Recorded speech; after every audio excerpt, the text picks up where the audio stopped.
Hey friends, so today I'm going to briefly recap what we read last chapter, which was chapter 6 and chapter 7, and then I'm going to introduce chapter 8 to you. In chapter 6, we got a lot of background about what kite flying, kite fighting, and kite running are. We learned that Amir and Hassan work as a team, and even though they work as a team, Amir does the flying, Hassan does the kite running, which is after he cuts down a kite, he goes and actually gets the paper kite itself, and that is like their trophy. We learn in these chapters, though, that while Amir and Hassan are working as a team, Amir is really the one who gets all the glory for cutting the kite down. Hassan really, other than fetching the trophy, he doesn't get any glory for this at all. In chapter 6, we also learned that this is like the one thing that Amir and Baba have in common. And so it's so vitally important for Amir to do this for his father, to win this kite tournament, and to be able to bring that prized kite home so that he can finally make his father proud. He still feels as though it is his own fault and that his father resents him for the death of his mother because his mom died while giving birth to him. We also see kind of the resentment that Hassan feels towards Amir. Amir knows that he's the one in power. Amir knows that Hassan will be forever loyal to him. And in this scene, Amir says, how would I know if you've ever lied to me? And Hassan says, I'd rather eat dirt. And Amir says, would you actually do that? If I asked you, would you actually eat dirt? And Hassan actually says that he would, but he sees a change in Hassan's face. And I think that really shows Hassan's resentment towards Amir. He knows that Amir is testing his loyalty and is frustrated because he knows that he will forever be loyal to Amir. Chapter 7 then is the big chapter. This starts with Hassan having a dream, and Amir's not entirely sure if this dream is made up or if he actually had the dream.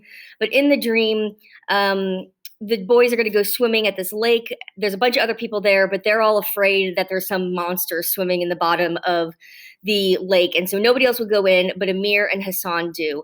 And this later becomes a metaphor when Amir is starting to doubt himself going into this kite competition. Hassan says, remember, there's no monster.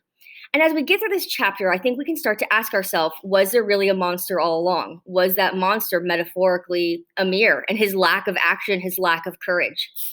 The end of this chapter, an act of violence occurs, and I want to make it very clear that what happened to Hassan was not about sex. It was about power. It was about humiliation. It was about Seth feeling like he's putting Hassan in his place, so to say, that he's showing that he's better than him and he can always best him. And even though Hassan was able to fend him off with his slingshot in the previous chapter, that's no longer going to work. They're kind of playing with bigger weapons here now. There's more at stake. Chapter 8, this is all we're reading today is chapter 8. That guilt that Amir feels for what happened in the last chapter is going to start absolutely eating him alive. And he knows how loyal Hassan is to him, and he starts to really resent that loyalty. Every time Hassan is loyal to him, he feels his heart break even more, and he grows angry about it. We're really not going to like Amir in this chapter, and it's really evident because Amir doesn't like himself.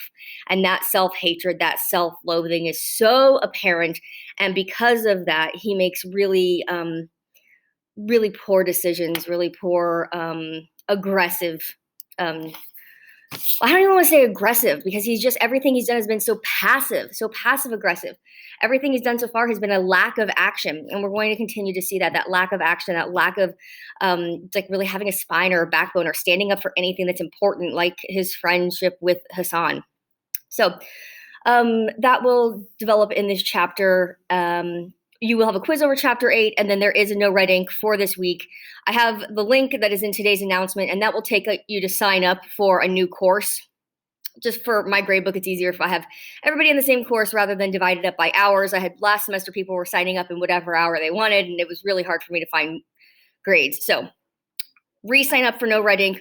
We're just going to do 5 weeks of this. The state hasn't decided fully if we will have an EOC, but it's kind of leaning towards the fact they will, and there are grammar components on the EOC.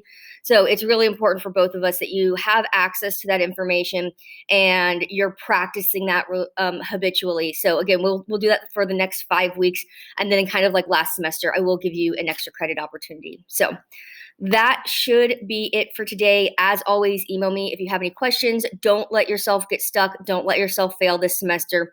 I believe in you. I'm here to help you if you need help. If you want to pass this class, you can pass this class.